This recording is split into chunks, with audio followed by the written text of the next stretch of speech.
Hey, what is up, everybody? Welcome to the Guilty as Charged podcast, coming to you live on a Thursday evening. We appreciate all of you who are staying up late tonight and joining us. So I know there's some Stanley Cup Finals enthusiasts watching hockey. I know there were some college softball talk on the timeline today as well. So I appreciate all of you sticking up or staying up, I should say, and watching us, especially if you're on the East Coast where it's 11 p.m. right now. So excited to dive in today with my guy Tyler. Tyler, what's up, man? How you doing tonight? Doing very well. Congratulations to Oklahoma's softball team on their 53rd straight win and third straight title. That's pretty impressive. I don't know if that's something that's ever been happened before, but it sounds like that's a record. 53 wins would be nice in a row for the Chargers. So if they want to do that anytime, no problem with me. I'm very tired. Long day for sure. 8 p.m. start tonight for us. I know it's some people, for you guys, it's 11 o'clock. I see Kelsey, it's 11 p.m. So respect over there. Hope wherever you are that the smog and the fires and such, like in New York, for example, aren't bugging you too much. Jake says 12:30 in the afternoon here in South Australia. I'm going to assume you know the Thunder Down Under podcast. They were fantastic. And then do you know the Weekly Planet podcast or Mr. Sunday Movies? I love them very much. Another Australian podcast, but that's more for movies and that sort of stuff. Anyway, I'm doing great, Steven. How are you? I'm doing good, man. Obviously summer vacation is coming up around the corner. So I work at a year-round school, so we don't get a ton of time off for summer vacation. We get 2 weeks, which is good for us. But Brooke is very, very excited to get into summer vacation. We're going to spend some time down in Newport and Disneyland in the next couple of weeks. So we're excited about that. We have Eamon Hughes in the chat as well from Canada. Obviously, wishing everybody very well in Canada dealing with the fires that is leading to the smoke on the East Coast. So hopefully, if you are a listener in Canada, you are safe and sound. There's no damage to your house or anything like that. So definitely thinking and praying for anybody up in Canada that's dealing with those wildfires. Obviously, we know a lot about that, being some California residents, me and you. So, hopefully everything's okay up there in Canada. Yeah, hope so. All right. So we are okay. So Eamon's in Western Canada. So very far away from the fires then. So very good for him. And Jacob B in the chat, and he says he's chilling in Canada. So appreciate you guys for tuning in. All right, so today we are going to tier the Chargers offensive players, essentially trying to figure out where these guys, stack up around the league. This is a really fun exercise that we do every single year, or at least for the last 3 years. Just trying to figure out where, guys like Justin Herbert, Keenan Allen, obviously, and it really we'll tier everybody, right? That's at least notable. We're not going to talk a ton about undrafted free agents on today's show, but trying to make cases for who's an all-pro, who's a solid starter, who maybe has some upside more than is being talked about. And I think we'll have a great conversation tonight. So before we get started, there's not a ton of OTA news that I wanted to mention on, but the biggest thing is obviously that Justin Herbert has started to throw at OTAs and apparently looked amazing in OTAs, launching some deep bombs in practice this week. And there was obviously the video of Kellen Moore mic'd up. They're going to let it rip this year.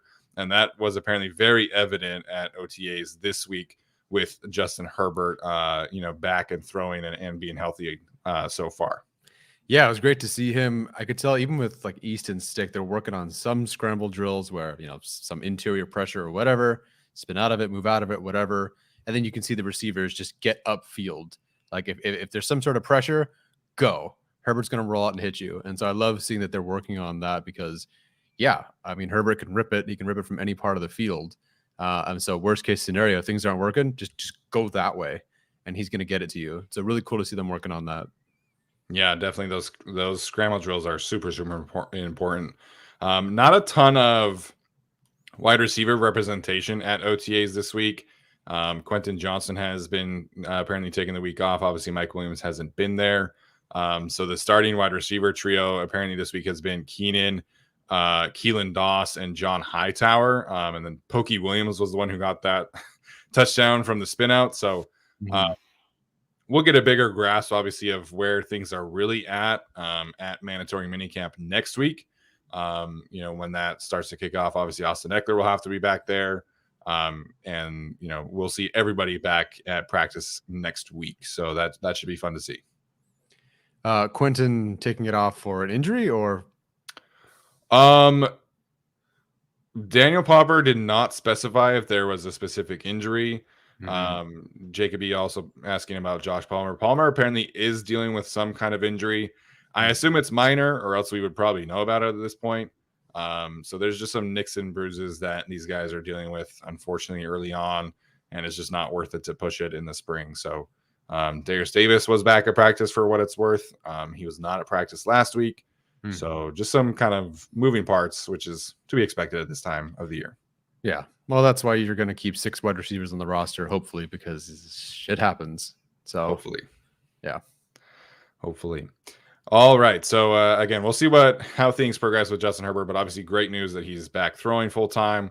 And that should continue through the rest of the summer. Daniel Popper seeming to think that Herbert is not going to have any physical limitations by the time training camp rolls around, which is really the big thing, the big goal for him this summer. So excited to see that one come to fruition.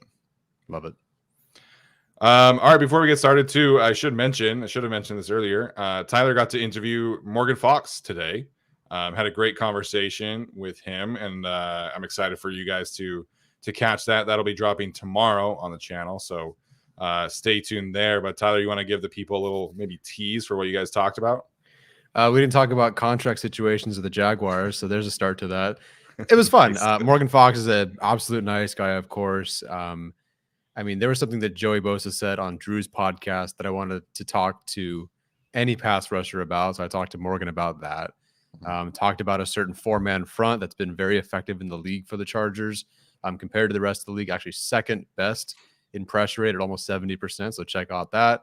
Talked about hot ones, talked about Winston, all that sort of stuff. So Jay Rogers and Coach Ed, that sort of thing. So learned a little bit, learned a lot, even like weight fluctuations and how those things change throughout the course of a season. I like learning stuff from these guys, and he had a lot to share.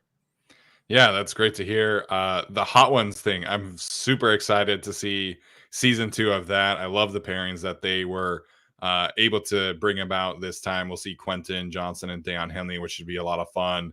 Herbert and Stick. I think Herbert was like in literal tears in that picture that they showed. Yeah. So I love hot ones, and I think it's going to be really fun to see season 2 this year. Yeah, I'm curious. Herbert, it's like, do they have to like fake it so he wins and makes it all the way to the end? Because like, what if he doesn't make it, and then Joe Burrow goes out and eats all the hot ones or something, So we'll see. Morgan Fox and Sebastian Joseph Day. He didn't tell me, but it sounds like I think they made it all the way through.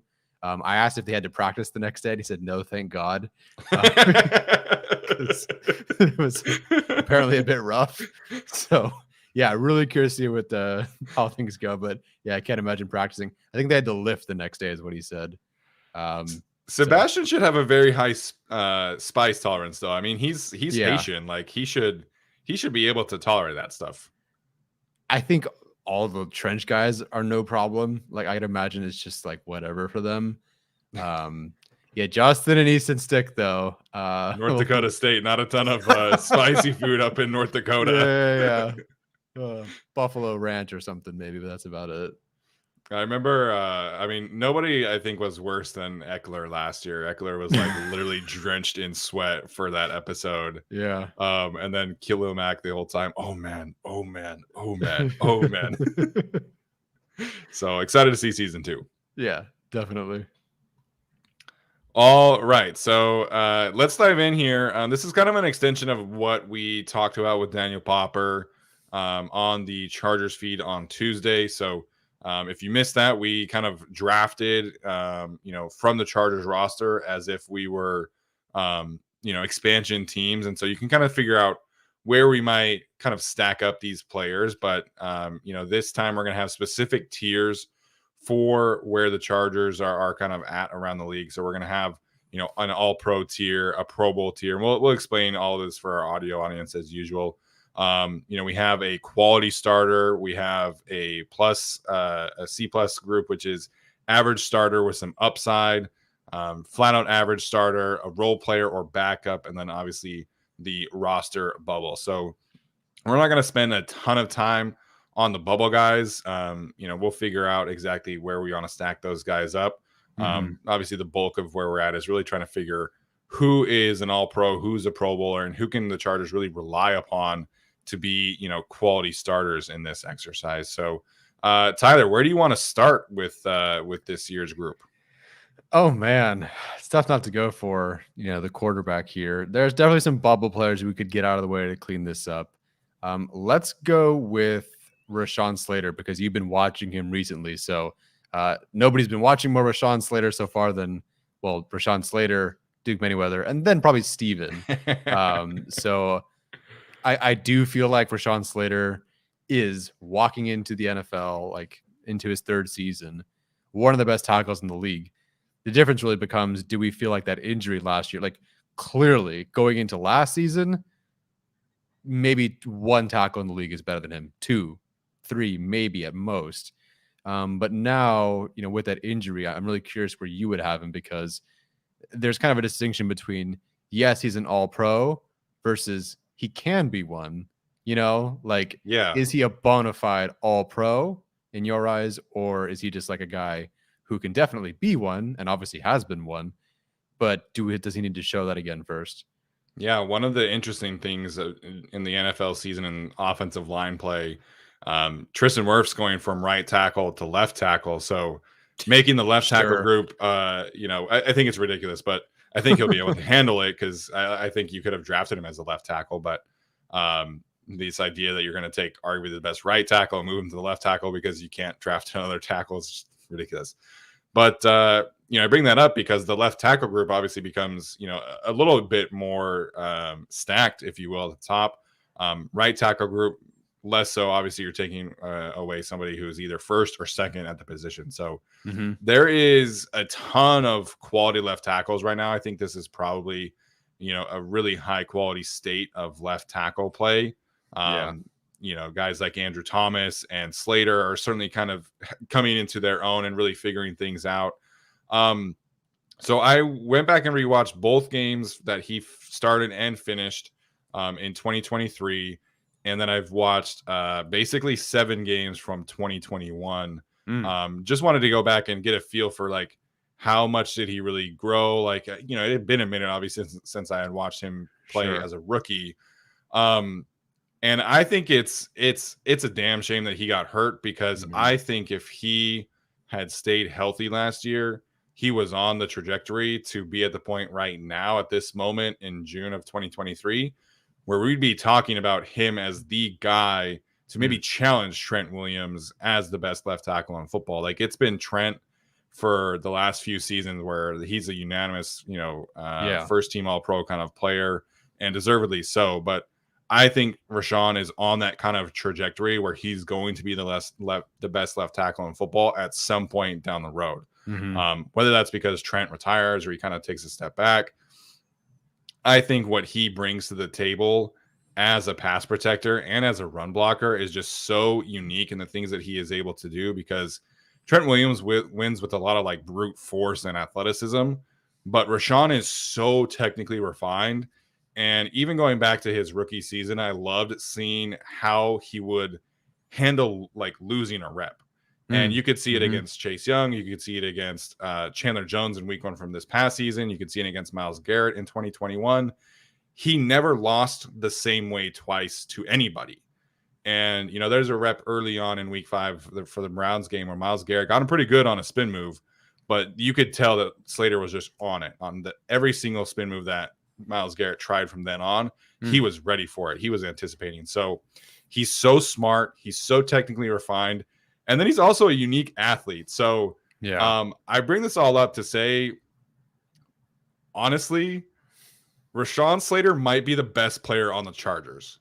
And I know he did not finish the game, finish the season, but I love Justin Herbert. I think Justin Herbert is an elite quarterback, but I think Rashawn Slater is better at his position than anybody else on the Chargers. And that might be a hot take for some, But if you really dive in and watch his film, what he's able to do on a week-to-week basis is crazy to me. And we saw it right away as a rookie, where he's just dominant against Chase Young and Montez Sweat and those guys throughout Myles Garrett. You know, even watching week 18, which it was my first time watching week 18 back.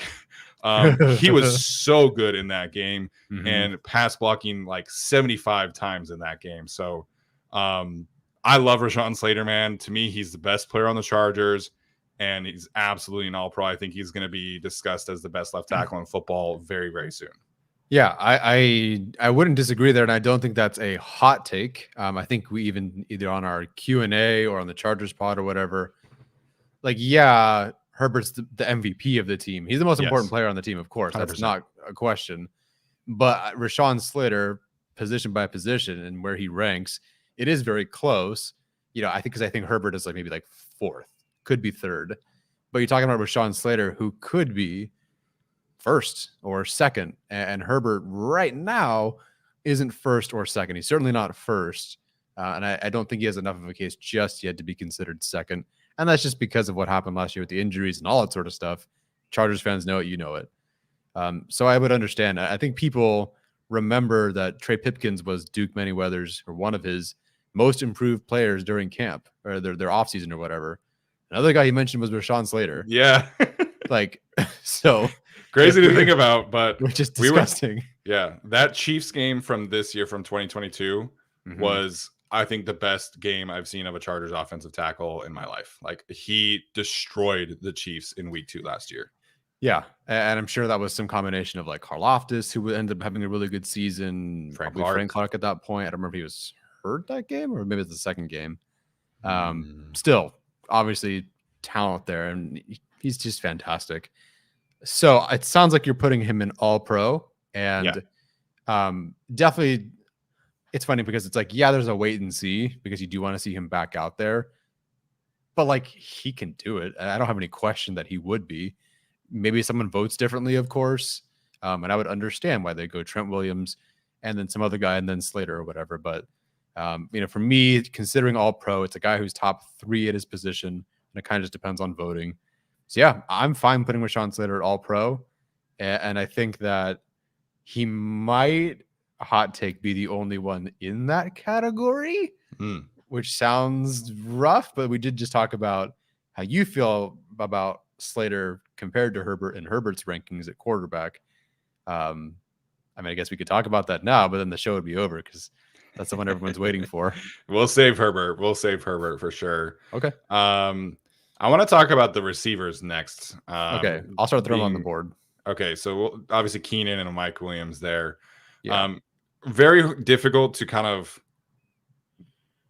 divvy them up, if you will, because you know, Mike Williams' statistics are best in like the first 8 weeks of the season. That's when Keenan Allen was not playing. Keenan Allen's statistics were really, really good down the home stretch of the season, but Mike Williams wasn't really super healthy.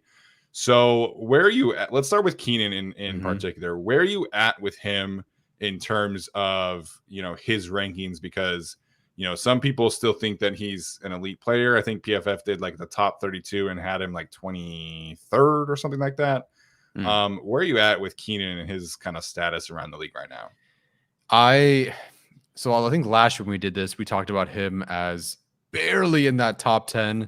And I think we had a bit of a disagreement between like us and Alex, because it's not that Keenan really didn't earn it statistically last year or the previous season.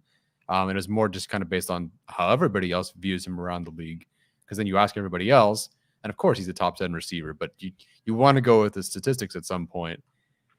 It's tough for me to parse between, first of all, he's not in the C+ tier, average starter or whatever.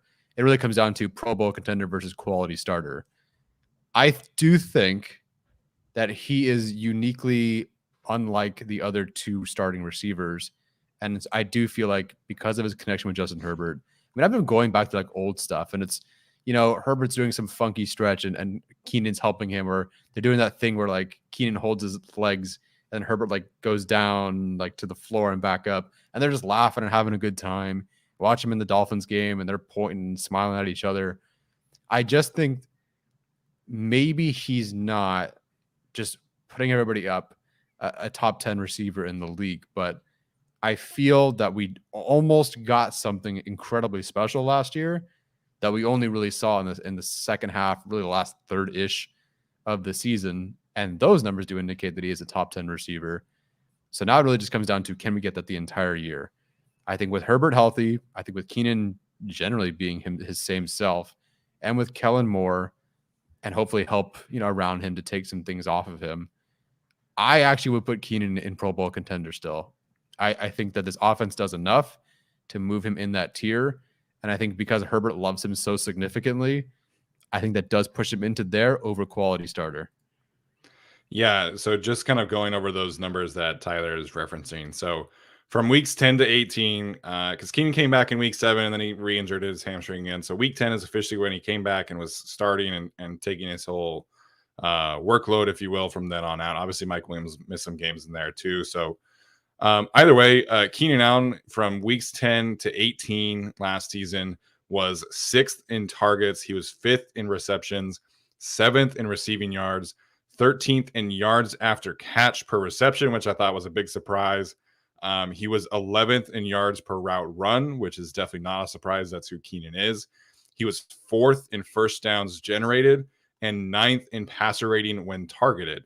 So coming off of the most serious injury of the last 6 years for him, pretty serious hamstring injury, he was putting up like top 10 numbers, like bona fide top 10 numbers. Again, Mike Williams was not in the lineup at that point for, outside of maybe the last 2 or 3 games.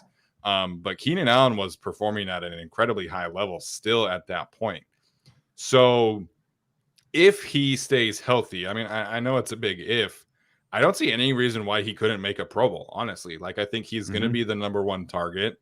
Maybe he doesn't put up, 100 catches, but, if he is, 95 catches and 1,200 yards and, 6 to 8 touchdowns like he always is, but it's the best offense in football or a top 5 offense in football, like, there's definitely a chance where Keenan Allen is a Pro Bowler. So I would have him in there. I think we've seen enough of his chemistry with Justin Herbert to think that, he can definitely outperform the rest of the other receivers in this offense.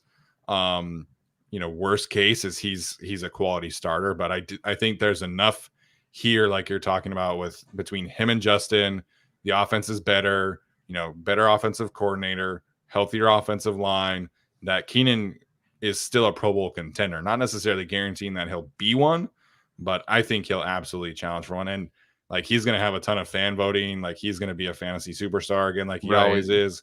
So I agree. I would have Keenan Allen still as a Pro Bowl contender. Yeah.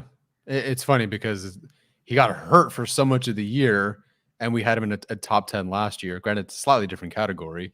And then we still kind of have him here. It's just that chemistry with Herbert. It's that unique thing that he has. So I guess the question, and I guess it sort of answers itself, Mike Williams would then fall into quality starter at that point. Yeah, so his advanced numbers are not as good. I think if you look at his raw statistics from week 1 to 7, like, you see a very productive wide receiver, certainly. From weeks 1 to 7, he was tied for 11th in reception, 9th in yards. He was 15th in yak per reception, but then he was 38th in yards per route run. He was tied for 17th in first rounds generated. So it's a lot of dependence, obviously, on raw statistics, but from like a play to play efficiency rating, that's where Mike is and his game is going to suffer a little bit. And that's why we see, kind of the ups and downs, where one week he'll have 8 for 140 and 2, and then the next week it's like 4 catches and 50 yards. Right. Okay, so Pro Bowl contender, quality starter, not Mr. Quentin Johnston.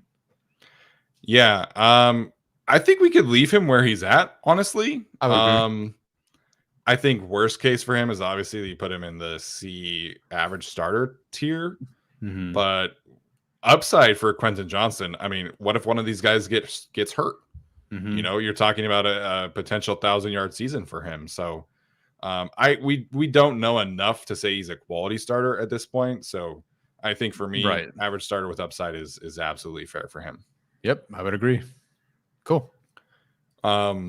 Should we just knock out the other receiver too and talk about Josh Palmer? Yeah, sure. We'll throw up Josh Palmer. I'll grab Jalen Guyton and where's Darius is next. Yeah, there we go. Okay, so Palmer, this has kind of become a hot topic on Chargers social media. We're both big fans of Josh Palmer, but where would you put him here? Okay, so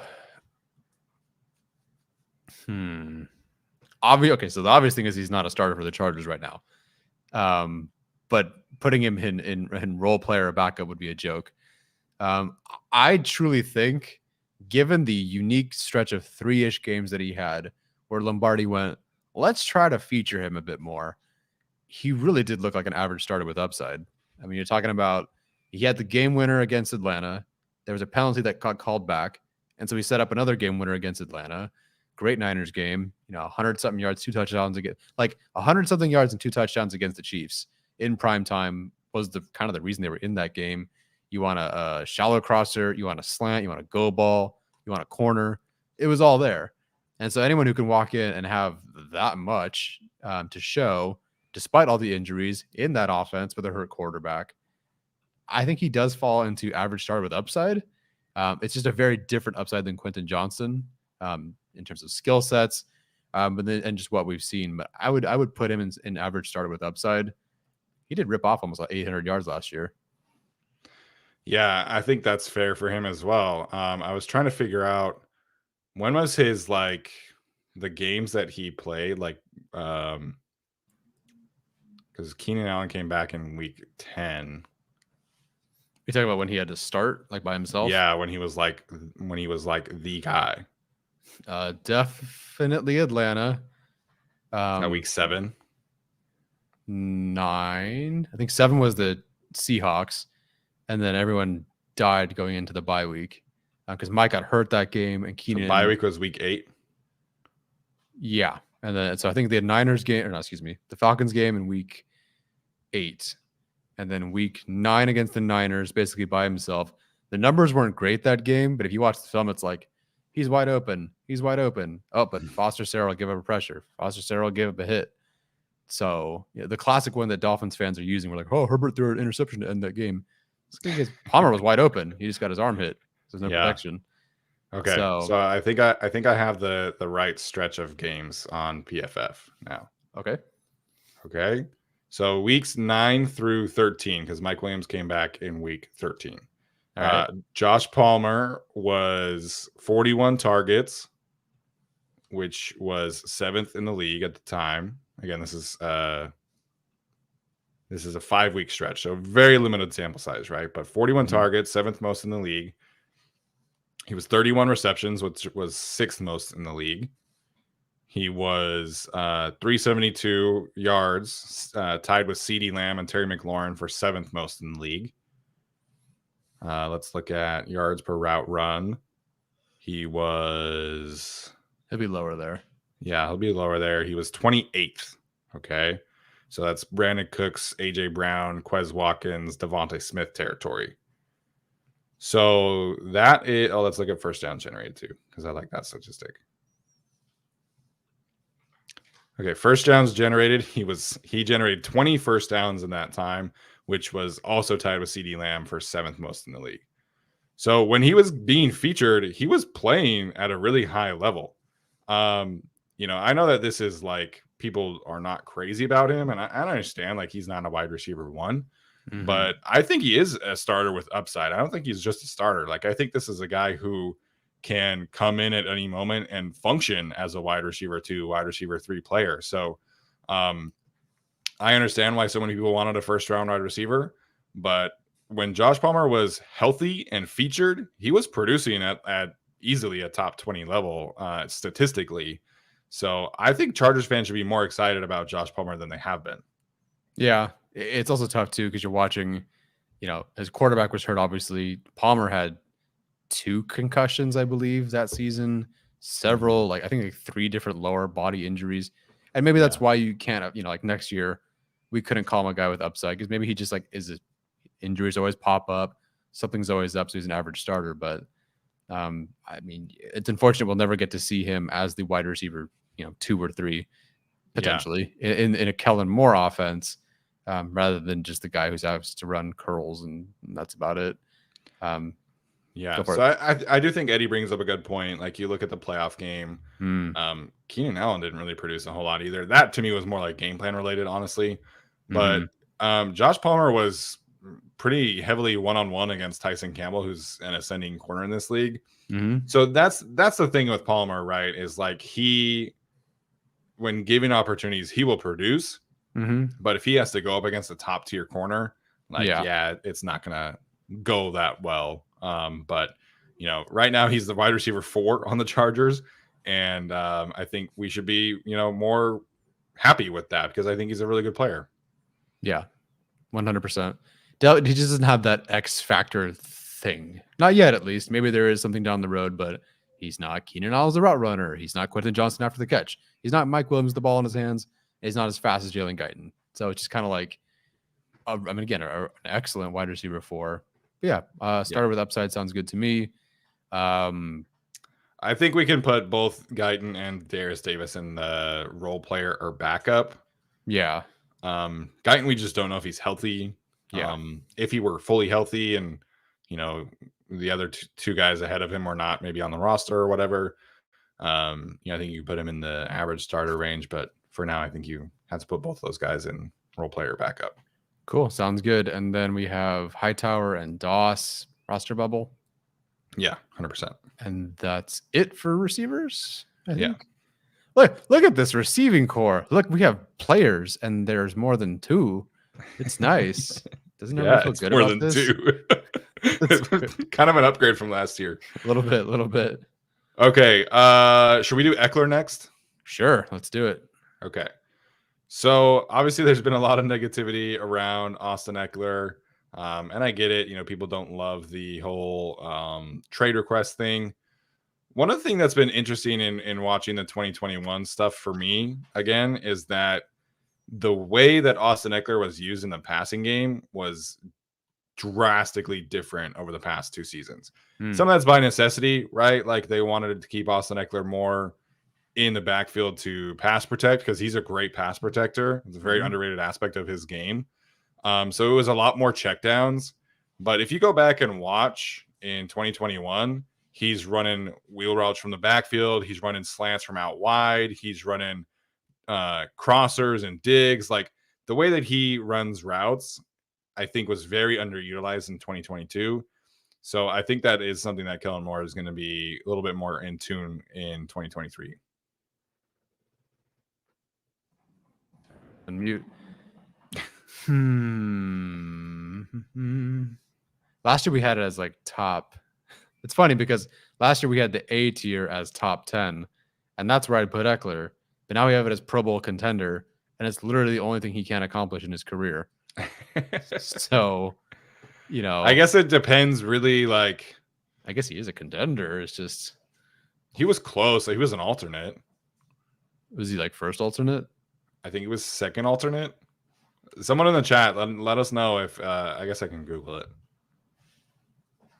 AFC Pro Bowl alternates 2023.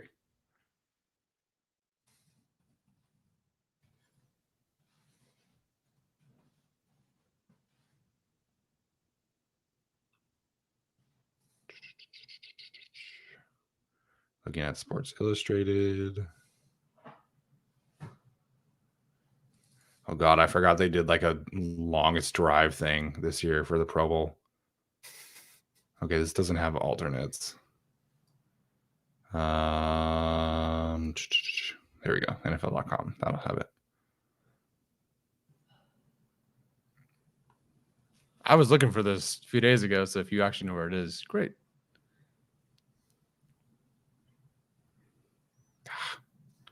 NFL.com didn't have the alternates. That's okay. I can't find it. I know he was an alternate, though. I know he was at least in the alternate category. All good. Alrighty. So Austin Eckler, well, he's easily a quality starter. Yeah. Is he a Pro Bowl contender?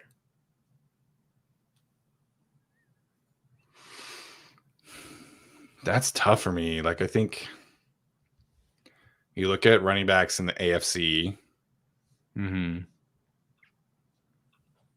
and Eckler's definitely the best receiver of an AFC running back. We know he's going to have the fantasy community behind him. It's never helped. Yeah, but it at least makes him a Contender. potential option, I think. Mm-hmm. But Yes. As Isabel said in the chat, if there's an A- category, yeah, like I'd imagine her like A- would be perfect. I would feel comfortable moving him to Pro Bowl contender though. so AFC running backs, you got Derrick Henry, Josh Jacobs, Nick Chubb. Mm-hmm. All guys I would say are clearly better than him.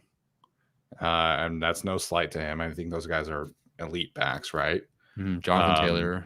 Jonathan Taylor will be back healthy this year. He was not healthy Mm-hmm. last year. You've got Travis Etienne maybe coming into his own this year. He had 1,000 yards last season. Dameon Pierce. Mm-hmm. Ramondre Stevenson's a very popular running back to take like that next level. Isaiah Pacheco had a great postseason run. It's tough, man. The AFC running back group is tough. Yeah, Brees Hall and the Jets, good call. So if all pro is like, let's say top 2 at your position, 3 at worst. Yeah. Pro Bowl contender, top 5. You'd have to, because you get three running backs in the Pro Bowl, so you have to be at least top 8, I would say. Because I think Eckler could fit in there. I think that's fine. Okay, so top 8, I'm cool with it. That makes sense to me. Cool. Alrighty then. And a bunch of running backs. You want to do running backs? Do you want to just go through the whole? Sure. I'm cool with Kelly as a starter with upside. Yeah. I think he played fantastic last season. He just did not get the opportunities. But if you go back and watch his film, even after the injury, I thought Joshua Kelly was playing really well when given the chance to play. So it was just opportunities were far and few between. So I'm cool with him as starter with upside. Yeah, I would agree with that. And then Spiller as role player or backup, because he's not an average. There's nothing suggesting he's an average starter at this point. And that's just like an opportunity issue right now. Like we can be optimistic about him. Yeah. But how many carries did he even have last year? Like 12? If that, maybe. So like Jorge says, he's so unproven. I think there's definitely the chance for him to improve and climb up this list, but we just haven't seen really anything from him. Yeah. I guess I would put Xander in the D roster bubble, or excuse me, role player backup category too. I kind of thought he could be more of a starter, but he just disappeared. Yeah. So I think that's kind of where he's at. I don't think he's in danger of being cut. No. Kellen Moore hasn't used a fullback in the NFL as an offensive coordinator. So Xander's going to have to figure out a different way to, differentiate himself to make the roster. I don't think he's going to get cut because he was just drafted. But if he's going to get a role on offense, he's got to figure out a way to maybe be like the second pass protecting back. You know what I mean? And do something like that. For those who can't tell, that is Larry Roundtree, who Tyler just put on the roster bubble. Was definitely zoomed in picture there. Yeah, there's a couple of those. That's all right. Yeah. Okay, that's it for the running backs. Are we saving Justin Herbert until the end? Is that what we're doing right now? Let's do you want to do the tight ends next? Yeah, and then we can do Herbert, let everybody go to bed early. We can talk about Lyman, everybody log off. Okay, let's do Gerald Everett here. All right. I didn't prepare as many statistics for Everett. I honestly kind of forget that he was pretty good last year. So where are you at with Everett right now? I think when you watch him in some games where you go, holy shit, that guy's taking over the game. For me, I have to put him in average starter with upside because quality starter could also apply here, I think. But then if I'm thinking of him in the same tier as like a Mike Williams or we're almost at Austin Eckler, I don't know if he's quite there. I do think because he doesn't have a strong blocking element, that doesn't make him like a quality starter, like an every down sort of guy. But the upside, like you saw in the Jacksonville Jaguars game, what do you have, 100-something yards, was practically carrying that team at a certain point. I think average starter with upside is fair, and I could hear an argument for quality starter. Man, the drop off at tight end is so funny. Travis Kelce had 110 catches, and the next most in the AFC, because I still have the AFC filter on. Next most in the AFC was Evan Ingram with 73. Yeah, Travis Kelce needs to just stop. He had basically 1,400 yards last year. That's crazy. Disgusting. Okay, so Gerald Everett finished with 82 catches, 82 targets, 58 catches. 58 catches was 8th in the league, tied with David Njoku and Tyler Conklin.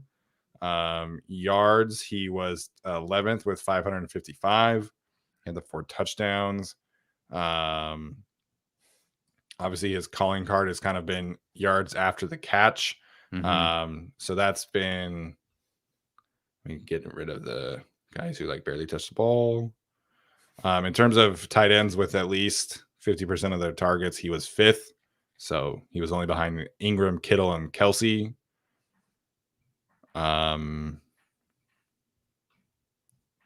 First downs generated, that was kind of not a great one for him. So 9th. I think you could call Gerald Everett like comfortably a top 15 tight end. Sure. So I think quality starter with upside, I think is fair for him. Cool. Donald Parham. Parham's been another fun one to rewatch from 2021 because he did some great things as a blocker, and then also just his ability to make plays after the catch. So I think I would put Parham as an average starter. I'm fine with that. Okay. Yep. He's the one. Yeah. Trey McKitty's another zoomed in one. Honestly, man, like he should be like a bubble player, but they can't cut him. They don't have a choice. So, I think role player backup for McKitty just out of necessity. Yeah, I think that's fair. If they sign one more guy, he's potentially off the roster entirely, but that's fine. Is this Stone Smart 48? Yeah, he's bubble for sure. Bubble. That's it for tight ends, I believe.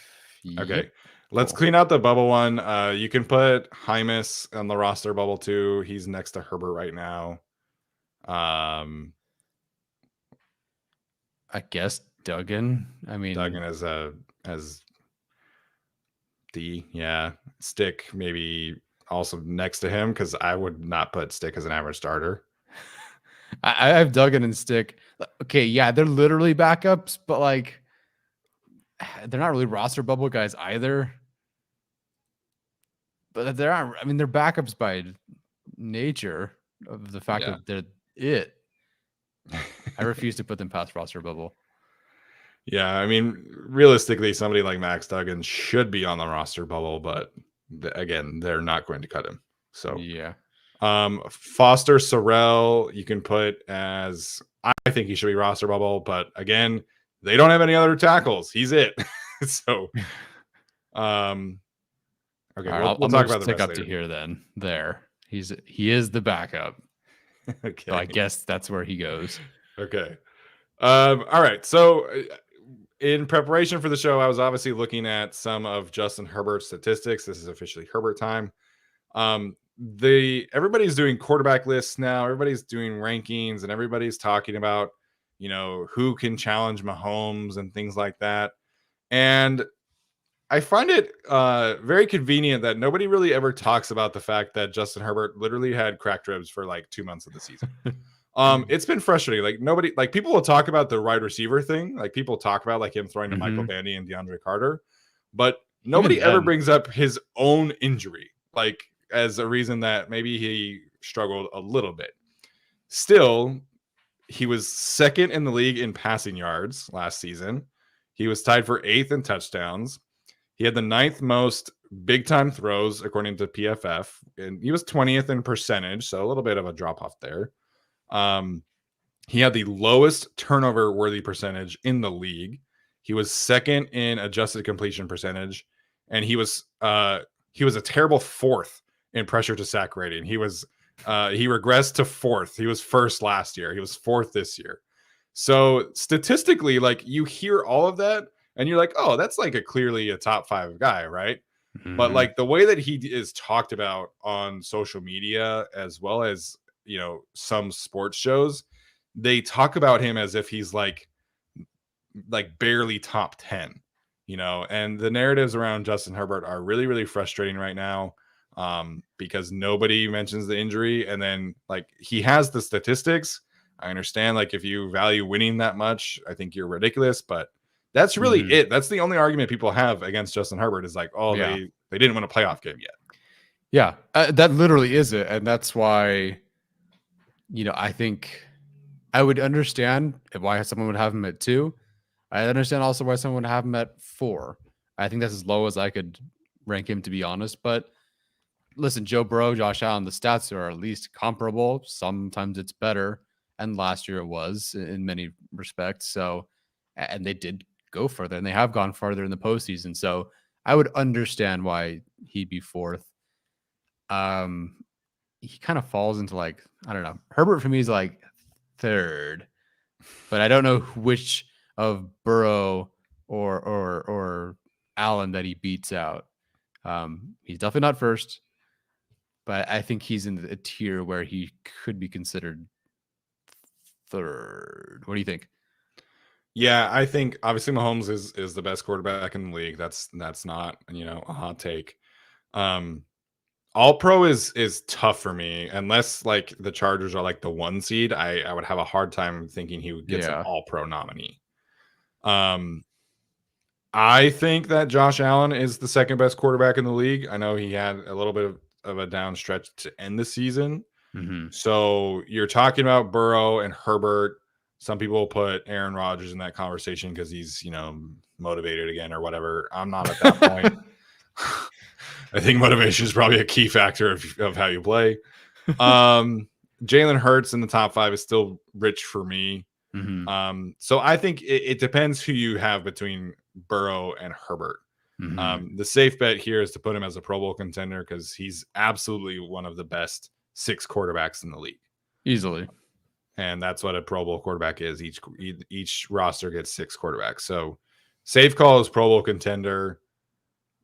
I think I'm not like a wins guy, but like I do think we need to see him prove it in the playoffs Yeah. to put him over a guy like Josh Allen as second. So for me, I would have Justin Herbert as a Pro Bowl contender, but I think he has a much stronger case than Keenan or Eckler.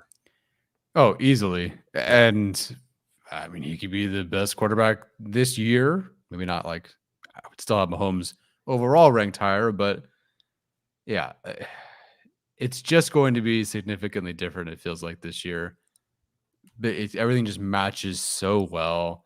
The philosophy is changing. He's not injured. Again, we all say this and then things happen, of course. Yeah. But I do agree with you that he does need to, and sometimes just by carrying the entire team all the way and dragging them to wins, he does have to win games this year. They do need to make the postseason. They don't have to win the division because again, Mahomes is quarterback 1, and it's crazy that he's in his own tier. But they do have to win, and I think that if they do not get that done this year, I'll still keep Herbert in this category. But let's say the Jaguars make an AFC championship, or the Eagles are again really good, and Hurts takes them to another Super Bowl. You're going to see him start to slip into like that. I don't know, Matt Stafford throughout his career at the Lions sort of category, where it's like, yeah, he's really good, but they got to win, and it probably might not even be his gosh darn fault, right? But there is a point where there's so much quarterback talent, and these guys are so good now that you do have to start getting those wins too. And I think that it needs to happen for him to hang around in this top 3, top 4. The numbers will probably be excellent this year, but he does have to get those wins. And it might just come down to him just whatever it is, willing the team to whatever, taking more chances, taking some difficult hits, that sort of thing. Yeah, as people pointed out, that does sound a lot like Philip Rivers, unfortunately. Yeah. Justin has a great chance to earn an All-Pro nomination this year. Yeah. The numbers are going to be fantastic. He's got a great receiving core. It's a similar conversation to how we talked about, his MVP odds. Like, Mhm. of course, like he has a great chance. Things have to fall the team's way a little bit here for him to earn that All Pro nomination. I think like the opinion of him can definitely change without winning the division title. Mhm. But for him to get an All Pro, like I think like they have to beat the Chiefs, Mhm. or they have to win 12, 13 games, because I think like people already have that track record of Josh Allen and Joe Burrow and Jalen Hurts, and Lamar Jackson is back this year. There's really no one in the NFC, maybe Dak, but the Cowboys would have Mhm. to go like 15-2 for Dak to get an All Pro, I think. Um, so I like Justin is unfortunately in this like conversation where it's like everybody's vying for Mahomes and like being that second guy behind him, Mhm. but the other teams can still win their division and like still get to host a playoff game and all this stuff, right? And so it's a little tough for him individually, but I think the perception of him can definitely change. You get into the playoffs as a wild card team, you win a playoff game this year, then maybe you push the Chiefs in round 2 or something like that, and people can kind of get back on board if they were Yeah. off. So um he has a great chance for All Pro, but the team has to like help get him across that finish line. Yeah, if he wants to win All Pro, it starts week 1 because that's a huge narrative driven game. Then you got to beat the Chiefs at least once, and you got to beat Buffalo. It really, like, whoever's not the Mahomes All Pro might come down to that game. Yeah, Even if Herbert true. doesn't do all that well and they run the ball for 3,000 yards, for many voters, it just comes down to who won the game. And Yeah, if Herbert beats the Bills and beats Josh Allen, I think that's who will be the second All Pro. But can they do it? We were more confident for some stupid reason, but like we do have them beating the Chiefs once, we do have them beating the Bills, so it yeah, is possible, and we had him beating the Dolphins, so it's definitely possible if his team holds up. yeah. So he's just, from what I've heard from like actual like people who know what they're talking about, they kind of have him in like a third tier. So a lot of people will say Mahomes tier 1, tier Yeah. 2 right now is Burrow and Allen. Like they have them in their own tier. Mm-hmm. And then after that, they have some combination of Herbert, Lamar Jackson, Jalen Hurts. Mm-hmm. Some people out there who watch a ton of film really love Dak Prescott and have him in that same tier. I think that's a bit rich for me. Yeah. So Herbert, in order to ascend past that third tier, which he kind of seems to be in, the team has to win. Like that's the bottom Yep. line. Mm-hmm. I think Herbert statistically this year is going to put up huge numbers, Totally. assuming most people stay healthy. I think Kelmore's offense is going to be great for him. I think he has a great supporting cast. I think he's going to have a ton of statistics to his name. It's just the wins is kind of that last piece. Yeah. I guess thankfully that the Bills will be more challenged in their division this year, I would assume. And the not the Burrows. The Bengals are going to be more challenged in their division this year. So there is thankfully in the win-loss category some, less ground the Chargers might have to cover this year. Yeah, man. We'll see. I'd love for him to be an easy All-Pro tier for me. He's so good. Yeah. It's just, the narrative is going to start being those wins, and it's kind of the same. Like people are talking about, it almost feels like Phillip Rivers' career, where you just start talking about, yep, Hall of Fame quarterback. Well, what did he win? And there's really not a lot I can say about that, Like, Yeah. there's so much we can give with context, right? Like, did you watch the whole freaking career where he carried this team and they barely made it through some games? It was all because of him, So we'll see. I don't know, man. I'm excited about this year. Yeah, the offense in particular is going to be a ton of fun to watch. Mm-hmm. Just watching him back in 2021, like, there's so many fun games from 2021. There's some fun games in 2022, obviously, but with the injury, it kind of limits things. But like watching back, the first Raiders game from 2022, I think that's a very underrated, like potentially best game of Herbert's career. Mm-hmm. He was slinging it, man. Like he was playing at such a high level there. I think he's going to be electric this year, but the Chargers have to help him out. Yeah. All right, let's get to some of these offensive line players. On Tuesday on our draft show, I took Corey Linsley over Joey Bosa, which was probably a mistake looking back at it.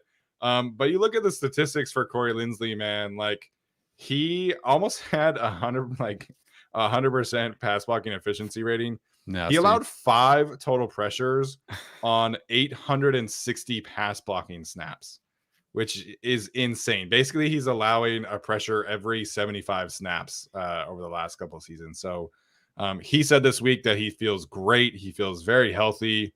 To me, like worst case scenario, he's a Pro Bowl contender. Mm-hmm. You know, there are some other centers who have a lot of like hype just because they play on better teams, like Jason Kelsey and Creed Humphrey, for example. Totally. But Corey Linsley should be getting an more all pro consideration, in my opinion. Mm-hmm. He's such a great leader. He's so good on par with the best centers around the league. The value that he brings to this team is fantastic. So I wish he could be more seriously considered all pro, but that's also kind of tied to team success, you know? So it's hard for him to get ahead of those guys like Jason Kelsey and Creed Humphrey, even if I think he's on par with them.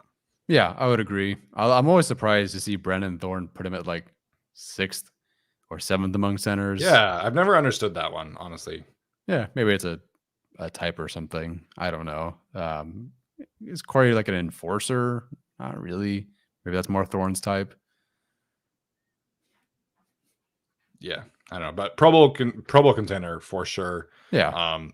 What do you, just before we move on, what do you make in terms of like his timeline? Because I know some people are a little bit more concerned about his, knee tendonitis and his long-term health. I still think we get at least 2 more years of high-level elite play from Corey. But what do you think there? I want to check out his contract first. Okay, so they have him. Honestly, he's pretty cheap. Should be 3 years, right? Yeah, so it's this year and then 2 more years after that. And you really don't save a whole lot by cutting him. I mean, so I think you get 2 more years as long as he is as healthy as he says he is. And I mean, wasn't one game last year food poisoning? Yes, And it was. So as long where as he said he had like 105-degree fever. It's disgusting. It's so bad. Oh my god! I need to know where that was, Corey, because I do not want to go eat there. Yeah, I think that the Chargers. Now, granted, doesn't mean they're always geniuses with depth, but I kind of feel like they showed how they felt about Corey with the draft and with free agency, where it's like, yeah, I'll bring Will Clapp back. We do need a backup, but that's it. We talked about them maybe looking at a center, which I would have totally got too, but they didn't go after anybody. And that's it. Yeah. It's just Will Clapp. So unless Zion was somehow playing center, I think they feel good about him this year, and I think I don't see any reason. What's his pressures given up the last 2 seasons? Like 9? Is it even double digits? Let me look real fast. It's like 5 and 4. It's 5. Yeah, 5 this year, 4 last year.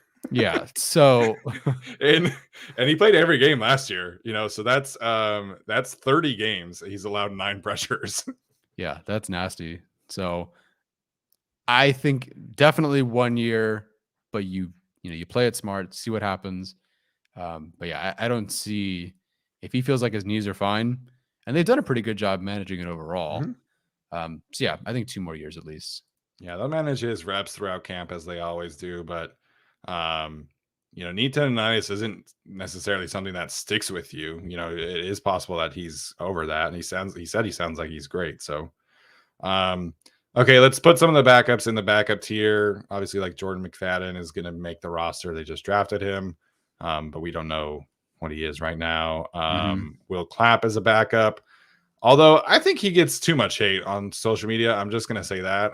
I think that he played fine last year as a backup center. Like, I think he's, people love Scott Quessenberry for different reasons because he was from there and a fan of the team growing up and stuff like that.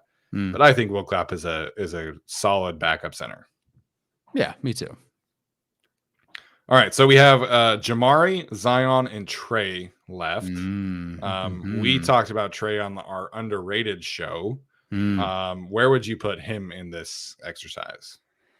It's almost feels so sight unseen because you didn't get to see a lot of him throughout his career, yet it's kind of indisputable that he was top 20, maybe even top 15 last year, obviously when he was on the field. So I think his floor would be average starter with upside. I think that's fair, but then there were so many games where he was a legit quality starter. I feel okay. So it doesn't fit to call him an average starter with upside. But he's like an above average starter with upside or something. So you feel So like he'd be in between these two kind of, yeah. to Like be I like a feel B like, minus quality. yeah, right. Because like he's not in Joshua Kelly tier. No offense. And he's certainly proven more and been in more of an upper tier. I'll go quality starter. Screw it. Yes, yes, I agree. I think that's going to be a take that not a lot of people agree with, but I mean, he was playing on one knee for half this season, and he was top 25 in pass blocking efficiency rating. So I think he can get better, man. I do. Like, a healthier season from him means that he's really able to drive off of that leg and run block at a higher level. And I think he was run blocking at a pretty high level last year. So shock of the season, if you had told me this a year ago, I think we had him like role player or backup. So he's moved up 3 tiers, but I can understand why some people would say he's only done it for 1 year. Yeah. Maybe you're a little bit too optimistic on him, but man, like so impressive week in and week out, trying to manage a sprained MCL on your inside plant leg. That's so difficult as an offensive tackle. And I mean, he managed it well, man. Like he had some really good games. He never really had like a bad game. So I think Trey Pipkins is a quality starter at this point. I think it's underrated. Like he didn't even make the top 32 for PFFs, which I disagree with, but quality starter. Yeah. And when he started the season before the injury, I would have said easily quality starter. It was just kind of up and down after that because of the injuries. All right. I guess the one of the tougher ones that I'm glad we saved him for last is Jamari Sawyer and Zion Johnson. How do we figure those two out? So I just moved him up onto the board real quick. Yeah, you're good. Jamari Sawyer obviously saved the Chargers' ass last year playing as a left tackle. Yeah. But if you look at the numbers, they're not like they're good, but people are talking about him as if he was like amazing last year. Mm-hmm. And what he did was amazing. Yes. He was not amazing. I think it's a very important differentiator. Mm-hmm. Where would you put Jamari moving to guard now? That is the big question mark, right? Because not only is he not playing left tackle, he's not playing left guard, he's playing right guard. So I think that actually kind of maybe you feel like that could knock Zion too. But I would put Jamari at average starter because there's just so much unknown. I mean, he literally has not played that position for the Chargers in the NFL. So I don't know what to expect from him. I could see him with upside too, because he's probably going to be a better guard than I mean, I hope he is. Because if those numbers pop up at guard, he's not a good guard. Like it's just as simple as that. Because he had 48 pressures allowed last year, granted at tackle, where he didn't practice at all. It was 48. He was tied for 45th in pass blocking efficiency rating. Mm-hmm. 7th out of 12 in his rookie class. He was second most, which he pass blocked more than anybody else in the class. Totally. So like it again, the numbers at tackle are fine. Like it was, Jamari successfully was a decent starter at tackle. We know that he can be, at least have a high floor at tackle. Mm-hmm. At guard, I feel better about him at guard than I do at tackle. Totally. So I do think there is more upside there than just putting him at average starter. Mm-hmm. The question is really like we haven't seen him do it yet. That's my holdup. So I think almost like I feel good about him. Like I'm not concerned about him, but we just haven't seen him play guard in the NFL outside of the preseason games. Yeah. And that's the holdup for me because I think almost by definition, he's an average starter with upside, but we haven't seen him do this thing in the NFL yet. And then if I'm just looking at the two guys, I would put Zion at guard where he's played and been playing a tier above him. Would I put Zion in quality starter yet? I don't think so. But average starter with upside would be easy. And frankly, when your quarterback's not hurt and you're not playing between Will Clapp and Foster Sarrell and your offensive coordinator can actually call some plays. I mean, I think Zion's the guy that you see ascend a couple of tiers this year. I don't know how Pro Bowl voting works for guards. Does anybody vote for anybody different? I have no idea. Sometimes you just latch on to guys.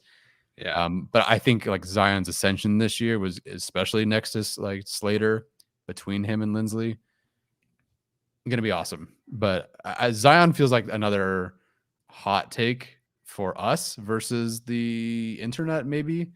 And that just really comes down to, not that it's this simple, but it feels like it comes down to, did you watch him play all the snaps or did you read Pro Football Focus and watch the live games? And like, that's fine. Like if you watch the live games and you use the numbers, I totally get why you'd be disappointed. But then just watching on film, I just can't help but sit there and go, Jesus Christ, this is the best guard play I've seen from a guard in a long time for the Chargers. And F and A, there's a sack. Yeah, he, like we talked about during the season, he always had just like that one mistake at a bad time and it would wreck a run play or end up in a sack. But you look at like what is an average starter at guard, that's what Zion was last year, and you're talking about somebody who was around the 40 range in pass blocking efficiency rating. He was third. He had the third best rating of his class, out of 9 qualified guards. So you look at all the guards in the NFL and all the rookies that were drafted, only 9 of them, hit a snap qualifier, and Zion was third in terms of pass blocking efficiency rating. I said this throughout the season last year. He was the focal point of their run game. Like this is the team that had Corey Linsley at center. Zion was their run game focal point. And that was a big shift. Obviously, Rashawn Slater being injured changes that, right? Like if Rashawn is healthy, he's the focal point. But that was Zion last year. And, right tackle was in and out. He was playing next to Foster Sarrell. He was Trey Pipkins one game, back to Foster. He played next to Will Clapp for stretches of the season at center. So it's not like Zion came in and had like this amazing situation. And he played at an average starter level. And that's not a slight. Like I think, that's a solid rookie season for an offensive lineman. Now he's back to his normal left guard position. He is playing next to Slater instead of Trey Pipkins and Foster Sarrell. Again, we have Trey as a quality starter. We have Rashawn Slater as potentially the best left tackle in football. It's a different level here. So I think things are going to be better for him. And Kellen Moore's rushing attack is going to be significantly better here. Like this is the aspect of things that people should get really excited about, is the way that they are talking about the run game, they being the offensive linemen. Like Corey Linsley said this week, last year, they didn't really have an identity. They didn't have like a scheme. They had some runs that they liked, but there wasn't like any kind of consistency to the run game. And now you're talking about a guy like Kellen Moore is going to come in and have that identity, be able to really lean into the things that they're good at. And the things that Rashawn Slater is good at are the things that Zion Johnson is good at. And it's going to be a pairing made in heaven, man. I am so excited to see it. I would not be shocked if we're talking about Zion as a Pro Bowl contender at this time next year. But right now we have to have him as average star with upside because we need to see more of him before we put him as a quality starter at this point in time right now. Yeah, I'd agree. I love watching all the social media stuff, and you see it's Rashawn Slater and Zion next to each other all the time, hanging out. Zion stealing his ring pop or whatever. Like they're just going to go together. They're going to be utilized together. Clearly, you only move Zion over there if you feel like you can do something special with that duo. It's just gonna. I tell you what, man. I can't remember the last time I was excited for a 1-2 like that, because I don't remember them ever having somebody with this much, 2 guys, and then that Linsley guy with this much upside, this much talent, with this much good film in the run game in particular. It's just going to be magic, man. It's going to be magic. I'm more excited to watch that than any other part of the offense, to be honest. Wow. All right. I would say Dealman and Hardwick probably the last pairing. Like, I mean, that was a guard and a center, right? But Zion and Rashawn, they seem to have a great chemistry already. Rashawn talked about in his press conference that they have like lifting competitions, and Zion's a tank in the weight room, and so is Rashawn Slater, man. Like we saw that video of Rashawn front squatting, all of that. So that's an exciting thing that people should be really looking forward to.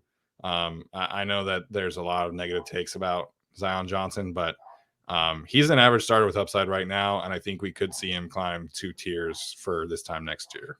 Yeah, I think so. In the sense that Herbert needs wins, perhaps Zion just needs to clean up the stat sheet, and then it's pretty obvious to me because he's so excellent on film for the most part.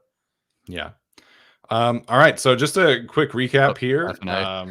Sorry, I should have said that before. But it's all good. I'll do my best to wing it. Obviously, we had Rashawn Slater at an all-pro level. Pro Bowl contenders, we had Keenan Allen, Austin Eckler, Justin Herbert, and Corey Linsley. Quality starters were Mike Williams and thank you, sir. Mike Williams and Trey Pipkins. I almost had it off the top. Average starters with upside, we had Quentin Johnston, Josh Palmer, Joshua Kelly, Gerald Everett, and Zion Johnson. Average starters, Donald Parham and Jamari Sawyer.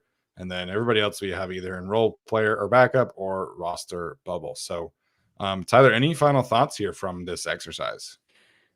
Kind of what we started with. The receiving core, just be able to put a guy in Pro Bowl contender quality starter and then 2 guys in average starter with upside feels really good. To feel that good about, your 2 main guys, of course, and then to feel so good about Palmer and feel, especially after watching him in camp, so great about Quentin Johnston. You got Herbert here. You've got, your offensive line. I mean, your best player on your team, as we've kind of argued, is Slater, and right behind him is Corey Linsley. And then we feel like Pipkins is a quality starter. Then you have 2 ascending guards that I frankly think can be better than their placements on here. Like, you can't help but feel good about this offense. We picked them to go 11-6. We did our little breakdown, and that's really because of this offense. Like, there's so much talent, and this coordinator is so good, and everybody looks so happy. Everything's going so well, Yeah. We'll see how we feel about the defensive side of things. Of course, I think that one's more like stars and scrubs, as Daniel Popper kind of put it. But there's just a lot of talent on this offense, and that's what they've gone for. If nothing else, in Telesco's tenure, they've always been a solid offense. It's just kind of the rest of the team that's been hit or miss. Yeah, this offensive talent is really fun to look forward to. I mean, there's some concerns at tight end, right? But like the starters, the 11 personnel for the Chargers is an electric unit, and obviously you have to hope for health, but they've got depth at most of these positions that you feel good about. I would love a better swing tackle and a better blocking tight end. It's probably being a little picky at this point. But the depth is fantastic as well. So the hype for the offense is through the roof right now. Yeah, man. Hopefully the defense can kind of piece some things together, but the offense is going to be a lot of fun. So we'll get to the stars and scrubs unit on Saturday for the defensive players, and we'll figure out where those guys stack up. So appreciate everybody for tuning in. Definitely did not think that this many people would be in the chat at this point in time at 9:15 or midnight if you're on the East Coast. So appreciate everybody for tuning in. So we'll be going live on Saturday to do the defense. We'll let you guys know exactly when through Twitter and stuff like that. But appreciate you guys for tuning in. Appreciate Tyler for the thoughts and his time today. And stay tuned tomorrow for his interview with Morgan Fox. That'll do it for us tonight. We'll see you guys later.